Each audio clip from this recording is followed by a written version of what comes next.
نحمده ونصلي ونسلم على رسوله الكريم اما بعد اللهم صل على محمد وعلى آل محمد كما صليت على إبراهيم وعلى آل إبراهيم إنك حميد مجيد اللهم بارك على محمد وعلى آل محمد كما باركت على إبراهيم وعلى آل إبراهيم إنك حميد مجيد۔ اصول حدیث کے حوالے سے آج آپ کے سامنے تذکرہ کرنا ہے احادیث کی کتابوں کی تقسیم کا۔ احادیث کی کتابوں کی مختلف اقسام ہیں، تقریباً 10 کے قریب اقسام بیان کی جاتی ہیں، جن سے ایک کتاب دوسری کتاب سے ممتاز بھی ہو جاتی ہے، اس کی وجہ بھی سمجھ میں آ جاتی ہے کہ اس کتاب میں کیا بات بیان کی گئی ہے اور دوسری کتاب میں کیا خصوصیت موجود ہے، یہ باتیں بھی سمجھ میں آ جاتی ہیں، اور احادیث کے حوالے سے بہت کچھ انسان کو سیکھنے کو بھی مل جاتا ہے، اور یہ بھی پتہ چل جاتا ہے کہ کون سی دلیل ہمیں کہاں سے بآسانی میسر بھی ہو سکتی ہے۔ تو احادیث کی کتابوں کی تقسیم اس انداز میں بیان کی گئی ہے کہ کتب احادیث کو 10 قسموں میں تقسیم کر دیا گیا ہے۔ ان میں سے پہلی قسم ہے جسے جامع کہا جاتا ہے۔ بہت ساری کتابوں کے نام کے ساتھ آپ نے جامع کا لفظ لکھا ہوا یا سنا ہوگا، تو فلاں کتاب جامع ہے۔ یہ جامع حدیث کی کتب کے اعتبار سے تقسیم میں پہلی کتاب شمار ہوتی ہے۔ اس کی تعریف میں انشاءاللہ آپ کے سامنے عرض کر دیتا ہوں۔ تو پہلی تقسیم ہے ایسی کتابوں کی جن کو جامع کہا جاتا ہے۔ پھر دوسری تقسیم ہے ان کتابوں کی جن کتابوں کے نام کے ساتھ سنن کا لفظ آتا ہے۔ یہ سنن سنت کی جمع ہے، سنن کا لفظ آتا ہے، تو بعض کتب احادیث ایسی ہیں جنہیں سنن کہا جاتا ہے۔ پھر تیسری تقسیم ہے جسے مسند کہا جاتا ہے۔ بہت ساری کتابوں کے نام کے ساتھ مسند کا لفظ آتا ہے۔ پھر بعض کتابیں ایسی ہوتی ہیں جنہیں معجم کہا جاتا ہے۔ معجم، میم کے اوپر پیش یعنی ضمہ اور جیم کے اوپر زبر، معجم۔ بعض کتابیں ایسی ہوتی ہیں جنہیں جز کہا جاتا ہے۔ اس کی تعریف انشاءاللہ آپ کے سامنے آ جائے گی۔ اور بعض کتابیں ایسی ہیں جنہیں مستخرج کہا جاتا ہے، را کے فتح کے ساتھ، زبر کے ساتھ، مستخرج۔ بعض کتابیں ایسی ہیں جنہیں مستدرک کہا جاتا ہے۔ بعض کتابیں ایسی ہیں جنہیں علل کہا جاتا ہے، عین پر بھی زیر ہے، لام پر زبر ہے، عین پہ زیر ہے اور لام کے اوپر زبر ہے، علل، ٹھیک ہے، علت کی یہ جمع ہے، علل۔ بعض کتابیں ایسی ہیں جنہیں اربعین کہا جاتا ہے، اربعین، ٹھیک ہے، اور کچھ کتابیں ایسی ہیں جنہیں اطراف بھی کہا جاتا ہے۔ تو یہ کتب احادیث کی کتابوں کے اعتبار سے 10 قسمیں ہیں جو میں نے آپ کے سامنے بیان کی ہیں۔ ان میں پہلی قسم ہے جامع۔ جامع حدیث کی اس کتاب کو کہا جاتا ہے جس میں ہر موضوع کے متعلق احادیث موجود ہوتی ہیں۔ سمجھ آ رہی ہے؟ جامع حدیث کی اس کتاب کو کہا جائے گا جس میں ہر موضوع کے متعلق احادیث موجود ہوں۔ مثال کے طور پر ایمان کے متعلق بھی احادیث ہوں، کتاب الایمان بھی ہو، اعتقادات کے متعلق بھی احادیث موجود ہوں، عقائد کا باب بھی ہو، کتاب الاحکام بھی اس کے اندر ہوں، نماز روزے حج کے مسائل بھی ہوں، آداب کا بھی تذکرہ اس کے اندر ہو، تفسیر کے متعلق بھی باتیں بیان کی گئی ہوں، شمائل کا بھی تذکرہ کیا گیا ہو، نبی کریم صلی اللہ علیہ وسلم کے فضائل و مناقب کو بیان کیا گیا ہو، صحابہ کرام کے فضائل اور مناقب کا تذکرہ کیا گیا ہو، تاریخ کا بھی تذکرہ ہو، سیرت کا بھی تذکرہ ہو، جہاد کا بھی تذکرہ ہو، باب المغازی موجود ہوں، مناقب کا بھی تذکرہ ہو، صحابہ اور اہل بیت کے ازواج مطہرات کے فضائل اور مناقب بیان کیے گئے ہوں، زہد و تقوی کا بیان ہو۔ اسی طرح ہر موضوع کے متعلق احادیث اس کتاب کے اندر پائی جائیں، تو جس کتاب کے اندر اس قسم کے سارے مضامین موجود ہوں اور وہ کتاب ان سارے موضوعات کا احاطہ کیے ہوئے ہو، اس کتاب کو جامع کہا جاتا ہے۔ سمجھ آ گئی بات؟ یہ جامع کتاب ہے۔ اب بہت ساری کتابیں ایسی ہیں جن کے نام کے ساتھ جامع کا لفظ بولا جاتا ہے، مثال کے طور پر سیاہ ستہ جو 6 کتابیں ہیں، بہت معروف اور مشہور جو 6 کتابیں ہیں، ان میں سے صرف 2 کتابیں ہیں جن کے نام کے ساتھ جامع کا لفظ بولا جاتا ہے، ایک صحیح بخاری ہے اور ایک ترمذی ہے۔ سمجھ آ رہی ہے؟ یہ 2 کتابیں جامع ہیں۔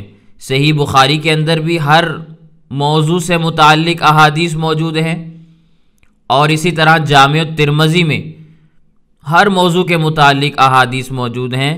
تو سیاہ ستہ میں 2 حدیث کی کتابیں ایسی ہیں جن کو جامع کہا جاتا ہے، لیکن صرف یہ 2 کتابیں جامع نہیں ہیں، اس کے علاوہ علامہ ابن اثیر جزری رحمہ اللہ کی جامع الاصول بھی موجود ہے، وہ بھی حدیث پاک کی کتاب ہے لیکن لوگ اس سے واقف نہیں ہیں۔ علامہ ہیثمی رحمہ اللہ کی مجمع الزوائد ہے، وہ بھی جامع کے اندر شمار ہوتی ہے۔ علامہ جلال الدین سیوطی رحمہ اللہ کی جمع الجوامع ہے، وہ بھی جامع کے اندر شمار ہوتی ہے۔ علامہ علی متقی خان حنفی رحمہ اللہ کی کنز العمال ہے، وہ بھی جامع کے اندر شمار ہوتی ہے۔ تو کئی ایک کتابیں ہیں جنہیں جامع کہا جاتا ہے۔ سمجھ آ گئی؟ تو جامع حدیث کی اس کتاب کو کہتے ہیں جس میں ہر موضوع کے متعلق احادیث موجود ہوں۔ اب جس کتاب میں ہر موضوع کے متعلق احادیث موجود ہوں گی وہ کتاب جامع کہلائے گی۔ یہ جامع کی تعریف ہے۔ تو یہ حدیث پاک کی کتابوں کے اعتبار سے پہلی قسم میں نے آپ کے سامنے واضح کر دی۔ پھر دوسری قسم ہے جسے سنن کہا جاتا ہے۔ میں نے عرض کیا کہ سنن سنت کی جمع ہے۔ محدثین کی اصطلاح میں سنن حدیث کی ان کتابوں کو کہا جاتا ہے جن کی جمع اور ترتیب فقہ کے ابواب کے طرز پر ہو۔ جس طرح فقہی ابواب مرتب کیے جاتے ہیں، فقہ کے اندر جیسے پہلے پانی کے مسائل آتے ہیں کیونکہ اس سے وضو کرنا ہوتا ہے، پھر وضو کے مسائل آتے ہیں کیونکہ اس نماز کے لیے وضو ضروری ہوتا ہے، پھر نماز کے مسائل آتے ہیں کیونکہ عبادات میں سب سے بڑی عبادت نماز ہے، پھر اس کے بعد روزے کے مسائل آتے ہیں، پھر اسی طرح حج کے مسائل آتے ہیں، پھر زکوٰۃ کے مسائل آتے ہیں، پھر جیسے جیسے شریعت کے اندر اعمال کی تقسیم بیان کی جاتی ہے ویسے ویسے یہ فقہی ابواب ہیں، یہ فقہ کی ترتیب ہے۔ کتاب الفقہ کو، فقہی کتب کو یوں ہی ترتیب دیا جاتا ہے کہ جو فقہ کے مسائل ہوتے ہیں ان میں سب سے بنیادی مسائل جو ان سے ہوتے ہیں ان کو پہلے بیان کیا جاتا ہے، پھر اس کے بعد درجہ بدرجہ ان کی تقسیم کو بیان کرتے کرتے آگے چلتے ہیں۔ تو جن کتابوں کی، حدیث کی کتابوں کی ترتیب فقہ کے ابواب کی طرز پر ہو انہیں سنن کہا جاتا ہے۔ حدیث کی ان کتابوں کو سنن کے ساتھ تعبیر کیا جاتا ہے کہ ان کتابیں ہیں حدیث کی کتابیں، لکھی اس میں احادیث ہوئی ہیں، لیکن وہ احادیث ایسی ہیں کہ جو مسائل کے اعتبار سے مرتب کی ہوئی ہیں۔ پانی کے متعلق احادیث آئیں گی، طہارت کے متعلق احادیث آئیں گی، نماز کے متعلق احادیث آئیں گی، روزے کے متعلق احادیث آئیں گی، تو ترتیب کے ساتھ ان کو بیان کیا گیا ہو اور ترتیب وہی والی ہو جو فقہ کی کتابوں کے اندر عمومی طور پر ترتیب پائی جاتی ہے، تو حدیث کی ان کتابوں کو سنن کہا جاتا ہے۔ سمجھ آ گئی؟ اب آپ کے سامنے اگر میں یہ بات عرض کروں کہ سیاہ ستہ میں 4 کتابیں ایسی ہیں جنہیں سنن کہا جاتا ہے، ان میں ایک جامع ترمذی بھی ہے، جسے جامع بھی کہا جاتا ہے، سنن بھی کہا جاتا ہے، کیونکہ جامع اس اعتبار سے ہے کہ ہر موضوع کے متعلق احادیث موجود ہیں، سنن اس اعتبار سے ہے کہ اس کی ترتیب فقہ کے ابواب کے طرز پر ہے، تو وہ جامع بھی ہے سنن بھی ہے، دونوں کے اندر اس کا شمار ہوتا ہے۔ اسی طرح ایک کتاب ہے سنن ابی داود، ایک کتاب ہے سنن نسائی حضرت امام نسائی رحمہ اللہ کی، ایک کتاب ہے سنن ابن ماجہ۔ یہ سیاہ ستہ کی کتابوں میں سے 4 کتابیں ایسی ہیں جو فقہی ابواب کے طرز پر مرتب کی گئی ہیں، تو انہیں سنن کہا جاتا ہے۔ اور صرف یہی کتابیں سنن نہیں ہیں، اس کے علاوہ بہت ساری کتابیں ہیں جس میں حضرت امام ابو محمد عبداللہ بن عبد الرحمن الدارمی رحمہ اللہ کی سنن دارمی بھی شامل ہے، حضرت امام دارقطنی رحمہ اللہ کی سنن دارقطنی بھی شامل ہے، حضرت امام بہقی رحمہ اللہ کی سنن القبریٰ البہقی وہ بھی اس کے اندر آتی ہے۔ تو بہت ساری کتابیں ایسی ہیں، اس کے علاوہ بھی ہیں۔ تو یہ حدیث پاک کی کتب کے اعتبار سے دوسری تقسیم کا میں نے آپ کے سامنے تذکرہ کیا، جسے سنن کہا جاتا ہے۔ پھر حدیث پاک کی کتابوں کو بعض کتابیں ایسی ہوتی ہیں جنہیں مسند کہا جاتا ہے۔ آپ نے سنا ہوگا کئی کتابوں کے نام کے ساتھ مسند کا لفظ لکھا ہوتا ہے۔ تو مسند حدیث کے اس مجموعے کو کہا جاتا ہے جس میں ہر صحابی کی تمام روایات کو، وہ کسی بھی موضوع کے متعلق ہو، بس ایک جگہ ان کو جمع کر دیا گیا ہو۔ صحابہ کرام کی روایات چاہے وہ کسی بھی موضوع کے متعلق ہے، ان کو ایک جگہ پر جمع کر دیا گیا ہو۔ حدیث کے اس مجموعے کو، حدیث کی اس کتاب کو مسند کہا جاتا ہے۔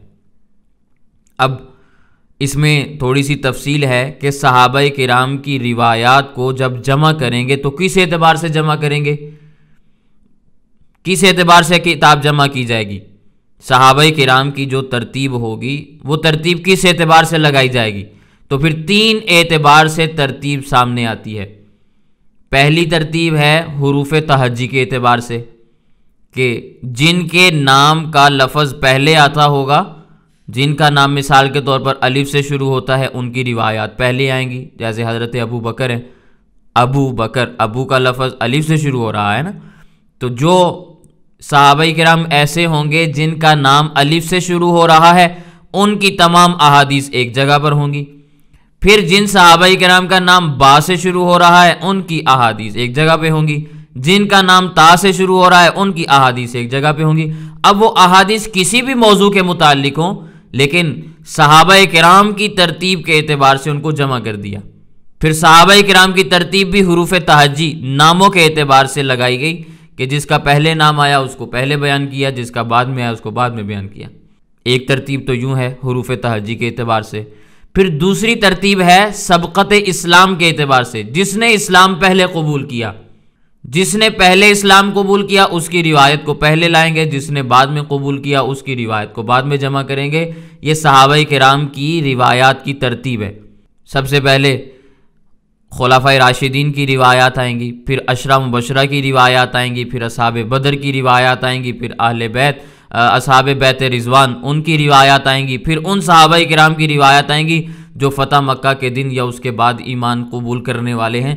تو سبقت اسلام کے اعتبار سے جن صحابہ کرام نے پہلے اسلام قبول کیا ان کی روایات کو پہلے بیان کیا، جنہوں نے بعد میں قبول کیا ان کی روایات کو بعد میں لائیں گے۔ تو اس اعتبار سے احادیث کا جو مجموعہ تیار کیا جائے اسے مسند کہا جاتا ہے۔ سمجھ آ گئی؟ صحابہ کرام کی ترتیب ہے، تو ایک صحابہ کرام کی ترتیب حروف تہجی کے اعتبار سے، اور ایک صحابہ کرام کی ترتیب اسلام قبول کرنے کے اعتبار سے۔ پھر تیسری ترتیب ہے شرف نسب کے اعتبار سے، جس کا نسب جتنا عالی ہوگا اس کو پہلے بیان کیا جائے گا۔ جیسے جیسے نسب کے اندر درجات آتے چلے جائیں گے، کم ہوتا چلا جائے گا، تو ان کی روایات بھی مؤخر ہوتی چلی جائیں گی۔ مثال کے طور پر سب سے پہلے خاندان نبوت کی روایات کو بیان کیا جائے گا، بنو ہاشم کی احادیث لائی جائیں گی، کیونکہ بنو ہاشم خاندان نبوت ہونے کی بنا پر سب سے زیادہ فضیلت رکھتا ہے نا نسب کے اعتبار سے۔ تو سب سے پہلے ان کی احادیث لائی جائیں گی، پھر ان کے بعد جو قبیلہ یا جو خاندان نسب کے اعتبار سے جتنا فضیلت والا ہوگا پھر ان کی روایات کو لایا جاتا ہے، تو یوں بھی مسند کو ترتیب دیا جاتا ہے۔ تو صحابہ کرام کی روایات کو ترتیب دینے کی یہ تینوں تقسیمیں ہو سکتی ہیں، مختلف کتابوں میں آپ کو مختلف انداز ملیں گے۔ اب بہت ساری کتابیں ایسی ہیں جن کو مسند کہا جاتا ہے، مسند کی جمع مسانید بھی آتی ہے۔ بہت ساری کتابیں ایسی ہیں جن میں بہت معروف اور مشہور کتاب ہے مسند ابی حنیفہ، حضرت امام اعظم ابو حنیفہ رحمہ اللہ کی۔ بہت معروف اور مشہور کتاب ہے مسند احمد، حضرت امام احمد بن حنبل رحمہ اللہ کی۔ حضرت امام ابو بکر ابن ابی شیبہ رحمہ اللہ کی مسند ابو بکر، وہ بھی معروف اور مشہور ہے۔ مسند بزار بہت معروف ہے، مسند عبد بن حمید، مسند ابو داود طیالسی، مسند ابو یعلا، مسند یعقوب بن شیبہ، یہ مختلف کتابیں ہیں جو بہت معروف اور مشہور ہیں۔ یہ ساری کی ساری مسانید ہیں، مسند کہلاتی ہیں کہ ان میں صحابہ کرام کی روایات کو بیان کیا جاتا ہے، جمع کیا جاتا ہے، وہ چاہے کسی بھی موضوع کے متعلق ہو۔ سمجھ آ گئی؟ تو آج کے سبق میں میں نے آپ کے سامنے کتب احادیث کی تقسیم کا تذکرہ کیا ہے، ان میں سے 3 کی تعریفیں میں نے آپ کے سامنے بیان کی، جامع کی، سنن کی اور مسند کی۔ جامع اس حدیث کی کتاب کو کہا جاتا ہے جس میں ہر موضوع کے متعلق احادیث موجود ہوں، ہر موضوع کو اس میں بیان کیا گیا ہو، حدیث کی وہ کتاب جامع کہلاتی ہے۔ پھر سنن ان کتابوں کو کہا جاتا ہے، ان حدیث کی کتابوں کو کہا جاتا ہے جن کی ترتیب فقہ کے ابواب کے طرز پر ہو، جیسے فقہ کی کتابیں مرتب کی جاتی ہیں ایسے وہ حدیث کی کتاب لکھی گئی ہو تو اسے سنن کہا جاتا ہے۔ پھر تیسرا مجموعہ وہ صحابہ کرام کی روایات پر مشتمل ہوتا ہے، جس میں صحابہ کرام کی روایات کو جمع کیا جاتا ہے، وہ روایات کسی بھی موضوع کے متعلق ہوں، حدیث پاک کا وہ مجموعہ مسند کہلاتا ہے۔ یہ 3 تعریفیں میں نے آج کے سبق میں آپ کے سامنے بیان کی ہیں، امید ہے کہ یہ باتیں آپ کو سمجھ میں آئی ہوں گی، لیکن کسی کو کوئی بات نہ بھی سمجھ میں آئے تو وہ سبق کے بعد پوچھ سکتے ہیں۔ اب آ جائیں اپنی کتاب کی طرف۔ موطا امام محمد میں آج آپ کا جو باب ہے وہ ہے باب الوضوء من المزی، مزی کی وجہ سے وضو کا کیا حکم ہے، اس کے متعلق آج آپ کے سامنے احادیث آئیں گی اور کچھ تذکرہ حضرت امام محمد رحمہ اللہ کے حوالے سے مسائل کا آئے گا۔ باب الوضوء من المزی، مزی کی وجہ سے وضو کا کیا حکم ہے، اس کے متعلق باب ہے۔ اب بہتر تو یہ ہے کہ پہلے میں یہ بات عرض کر دوں کہ مزی کہتے کس کو ہیں، تو یہ بات ذہن نشین کر لیجئے کہ شرمگاہ سے مادہ خارج ہوتا ہے، اور ایسا مادہ جس کی وجہ سے شہوت مزید تیز ہو۔ پہلی بات تو یہ کہ وہ شہوت کی وجہ سے خارج ہوتا ہے، بغیر شہوت کے نہیں آتا، شہوت کی وجہ سے خارج ہو اور اس کے خارج ہونے سے شہوت میں مزید اضافہ ہو، کمی نہ آئے۔ وہ جو پانی شرمگاہ سے خارج ہوتا ہے اسے مزی کہا جاتا ہے، اس کے بعد منی خارج ہوتی ہے، لیکن منی کے خروج سے پہلے جو مادہ نکلتا ہے اسے مزی کہا جاتا ہے۔ اس کے متعلق حکم یہ ہے، ویسے تو احادیث میں مسئلہ آپ کے سامنے واضح ہو جائے گا، لیکن مختصراً عرض کر رہا ہوں کہ اس میں شرمگاہ کو دھویا جاتا ہے، جس کپڑے کے اوپر وہ پانی لگ جائے اس کو دھویا جاتا ہے، اور اس کے بعد وضو کیا جاتا ہے، غسل فرض نہیں ہوتا، یہ اس کا حکم ہے۔ روایات دیکھیں، پھر انشاءاللہ میں مسئلے کی وضاحت آپ کے سامنے عرض کر دیتا ہوں۔